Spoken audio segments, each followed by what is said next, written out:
Hello দর্শক বিন্দু, আজকে আপনাদের জানাবো স্কুইড গেম 3 মুভি সম্পর্কে। স্কুইড গেম সিজন 3 মনস্তাত্ত্বিক বেঁচে থাকার কাহিনীর একটি আকর্ষণীয় সমাপ্তির প্রতিশ্রুতি দিয়েছিল, যা বিশ্বব্যাপী দর্শকদের মুগ্ধ করেছিল। কিন্তু অনেক দর্শকের কাছে আসল সমাপ্তিটি একটি তিক্ত অভিজ্ঞতা রেখে গেছে।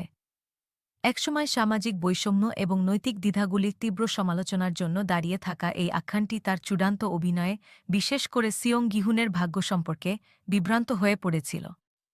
অনলাইন এবং বিনোদন মহলে আলোচনার সময় দেখা যাচ্ছে যে স্রষ্টা হোয়াং ডংহিউকের মনে একটি ভিন্ন সমাপ্তি ছিল, এবং অনেক ভক্ত এবং সমালোচকদের মতে সেই বিকল্প সংস্করণটি হয়তো আরও অনেক সন্তোষজনক সমাপ্তি এনে দিতে পারত।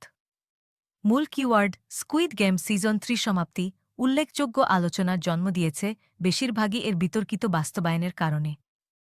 ফাইনালে গিহুন একটি শিশুকে বাঁচাতে আত্মত্যাগ করেন, এমন একটি পদক্ষেপ যা হঠাৎ এবং শেষ পর্যন্ত অর্থহীন বলে মনে হয়েছিল, কারণ কোস্টগার্ড খেলাটি শেষ করার কিছুক্ষণ দূরে ছিল। প্রয়োজনীয়তা এবং যুক্তির অভাবের কারণে আবেগগত প্রতিফলন হ্রাস পেয়েছে। অনেক ভক্ত তার মৃত্যুর অর্থ নিয়ে প্রশ্ন তুলেছিলেন, বিশেষ করে যখন এটি গেম পরিচালনাকারী সংস্থাটিকে ভেঙে ফেলার জন্য বা তার চরিত্রের সমাপ্তি ঘটাতে খুব কমই কাজ করেছিল। দ্য হলিউড রিপোর্টারকে দেওয়া এক সাক্ষাৎকারে হোয়াং ডংহিউক গিহুনের সমাপ্তির জন্য তার প্রাথমিক ধারণাটি প্রকাশ করেছিলেন। মৃত্যুর পরিবর্তে গিহুনের খেলা থেকে বেঁচে যাওয়ার কথা ছিল এবং তার মেয়ের সাথে পুনর্মিলনের জন্য আমেরিকা ভ্রমণ করার কথা ছিল।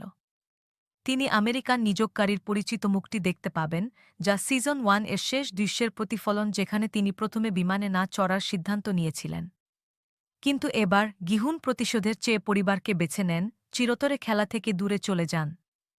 সিজন 3 এর সমাপ্তিতে যে প্রতিক্রিয়া দেখা গেছে তা এর রেটিংয়ে স্পষ্ট। রটেন টমেটোসের দর্শকদের স্কোর 50%-এ নেমে এসেছে, যা প্রথম সিজনে উপভোগ করা 84%-এর তুলনায় একেবারেই ভিন্ন। সোশ্যাল মিডিয়া হতাশ ভক্তদের দ্বারা ভরে গেছে, যারা সৃজনশীল দিক নির্দেশনা দেখে হতাশ বোধ করছেন। মিম, থিঙ্কপিস এবং ইউটিউব বিশ্লেষণে কী ভুল হয়েছে তা বিশ্লেষণ করা হয়েছে, এবং প্রায় সব রাস্তাই সমাপ্তিতে পৌঁছেছে।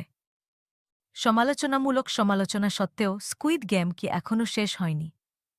হোয়াং ডংহিউক একটি সম্ভাব্য প্রিকুয়েল সিরিজের ইঙ্গিত দিয়েছেন, যা 1 এবং 2 সিজনের মধ্যে গিহুনের জীবনকে অন্বেষণ করবে। উপরন্তু একটি সম্ভাব্য আমেরিকান স্পিন অফ সম্পর্কে আলোচনা চলছে, যা সঠিকভাবে করা হলে ব্র্যান্ডটিকে পুনরুজ্জীবিত করতে পারে। তবে নির্মাতাদের আবেগগত এবং বৌদ্ধিকভাবে অনুরণিত গল্প পরিবেশন করে দর্শকদের সাথে আস্থা পুনর্নির্মাণ করতে হবে। তো দর্শক বৃন্দ, ছবিটি সম্পর্কে জেনে আপনাদের কেমন লাগলো অবশ্যই কমেন্টে জানাবেন, এবং চ্যানেলটি সাবস্ক্রাইব করবে। ধন্যবাদ।